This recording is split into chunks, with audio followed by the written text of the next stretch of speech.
Paunawa, ang video po na ito ay hindi gawa-gawa dahil ito po ay base sa mga nagkokomento sa comment section. Ang punto po dito ay sasagutin lang natin ang kanilang opinyon at tingnan natin kung ano nga ba ang mas okay, contador ba o solar panel. Ang punto po dito ay sasagutin lang natin ang kanilang opinyon at tingnan natin kung ano nga ba ang mas okay, contador ba o solar panel. Napansin natin na hati ang pananaw ng ating mga kababayan. May mga nagsasabing mas sulit daw ang solar panel dahil sa malaking matitipid sa buwanang bayarin sa kuryente. Ngunit mayroon din namang nagsasabi na mas praktikal pa rin ang paggamit ng karaniwang kontador dahil wala ng malaking paunang gastos at hindi na kailangang mag-alala sa maintenance ng solar system. Ngayon, isa-isahin natin ang magkabilang panig upang mas maintindihan natin kung bakit ganoon ang kanilang opinyon. Unahin natin ang mga pabor sa solar panel. Ayon sa kanila, ang pinakamalaking dahilan kung bakit nila nirerekomenda ang solar panel ay ang pagtitipid sa electric bill. Kapag maayos ang disenyo ng solar system at tugma ito sa konsumo ng isang bahay, malaki ang posibilidad na bumaba ang buwanang bayarin sa kuryente.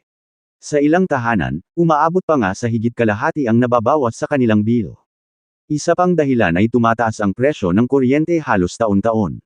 Kapag may sarili kang pinagkukunan ng enerhiya mula sa araw, hindi ka gaanong naaapektuhan kapag may dagdag singil ang electric company. May nagsasabi rin na mas maganda ito para sa kalikasan. Dahil ang solar panel ay gumagamit ng sikat ng araw, nababawasan ang pagdepende sa mga planta ng kuryente na gumagamit ng fossil fuel.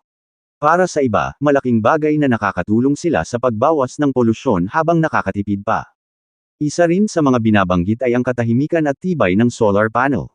Wala itong makina na maingay, at ang karamihan sa mga solar panel ay maaaring tumagal ng mahigit 20 taon kung maayos ang pagkaka-install at pag-aalaga.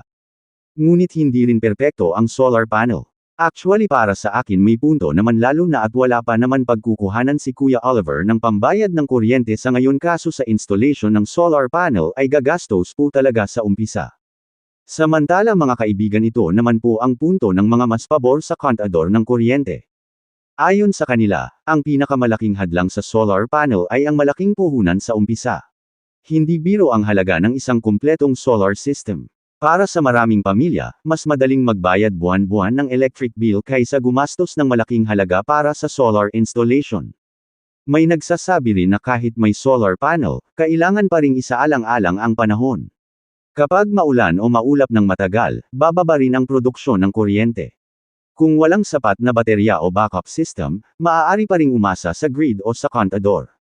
Isa pa sa kanilang binabanggit ay ang maintenance. Bagamat hindi madalas masira ang solar panel mismo, mayroon pa ring mga bahagi tulad ng inverter na maaaring kailanganing palitan paglipas ng ilang taon.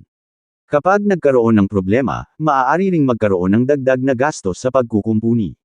Para naman sa kontador ng kuryente, simple lamang ang sistema. Gagamit ka ng kuryente at magbabayad ka batay sa iyong konsumo. Hindi mo na kailangang isipin kung sapat ba ang sikat ng araw o kung kailan magpapalit ng inverter. Sa madaling salita, mas simple itong gamitin para sa maraming tao. Ngayon, alin nga ba talaga ang mas maganda? Ang totoo, walang iisang tamang sagot na babagay sa lahat. Kung ang isang pamilya ay may sapat na budget para sa paunang gastos at balak manatili sa kanilang bahay sa loob ng maraming taon, maaaring maging magandang investment ang solar panel. Habang tumatagal, unti-unti nitong nababawi ang ipinuhunan dahil sa natitipid sa electric bill. Ngunit kung limitado ang budget o inuupahan lamang ang bahay, maaaring mas praktikal pa ring manatili sa regular na serbisyo ng electric company gamit ang kontador. Mahalaga ring tandaan na hindi pare-pareho ang sitwasyon ng bawat tahanan. Ang laki ng konsumo sa kuryente, lokasyon ng bahay, laki ng bubong, at kakayahang mag-invest ay ilan lamang sa mga dapat isaalang-alang bago magdesisyon.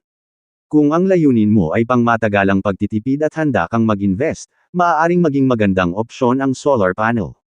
Kung ang gusto mo naman ay walang malaking paunang gastos at mas simple ang sistema, nananatiling magandang pagpipilian ang paggamit ng kontador ng kuryente. Sa huli, ang pinakamahalagang gawin ay pag-aralan muna ang sariling sitwasyon bago maglabas ng malaking desisyon. Magkumpara ng gastos, alamin ang konsumo ng inyong bahay, at huwag basta magpapaniwala sa sabi-sabi. Mas maganda pa rin ang desisyong nakabatay sa tamang impormasyon. At ngayon, gusto rin naming marinig ang inyong opinyon. Kung kayo ang tatanungin, ano ang pipiliin ninyo? Solar panel ba o kontador ng kuryente? Ibahagi ang inyong dahilan sa comment section para sa susunod nating talakayan.